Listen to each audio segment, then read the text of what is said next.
और हमारे लिए बहुत खुशियाँ मिली।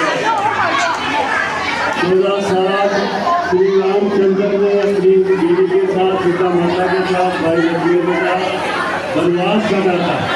अपनी माता का, अपनी पिता का वचन पालना करने के लिए पूरी दुनिया में उन्होंने चक्कर लगाया। पूरी दुनिया में भगवान की इबादत की, लोगों को समझाया कि भगवान एक है, मालिक एक है, पालनहार एक है, उसकी इबादत करो। सेवा तो हमसे वो प्रभु राम करवाता रहता है, लेकिन याद ये भी कराता है। जो याद कराता है तो फल उसको भी जाता है।